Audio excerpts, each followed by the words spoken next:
hesab neçə olar? Öldürəcək maraq azərkeşləri, vaxt azalar düşər axşam gecə olar. Sevinəcək Qarabağ azərkeşləri.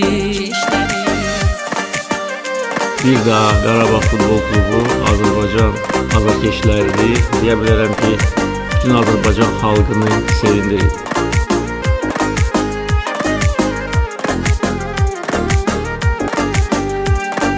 Hamı gördü gücümüzü Benfica'yla, vurulan gollar fantastikayla.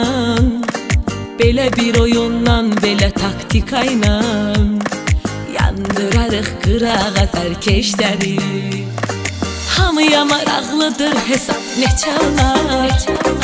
Öldürəcək maraq azərkeşləri, vaxt azalar düşər axşam gecə olar.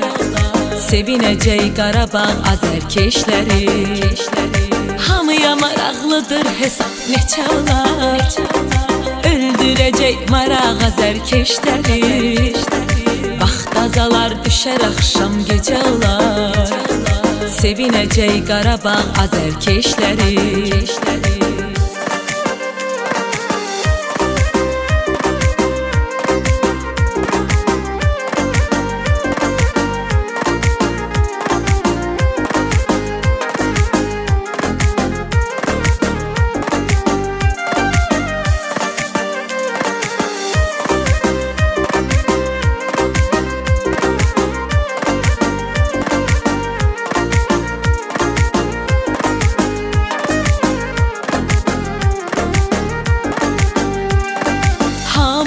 Nəfər kimi bilet alsın, işi də olan işini təxirə salsın.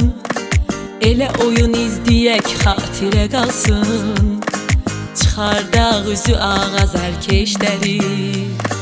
Hamıya maraqlıdır hesab neçə olar? Öldürəcək maraq azərkeşləri, vaxt azalar düşər axşam gecə olar. Sevinəcək Qarabağ azərkeşləri. Hamıya maraqlıdır hesab neçə olar? Öldürəcək maraq azərkeşləri, vaxt azalar düşər axşam gecə olar. Sevinəcək Qarabağ azərkeşləri.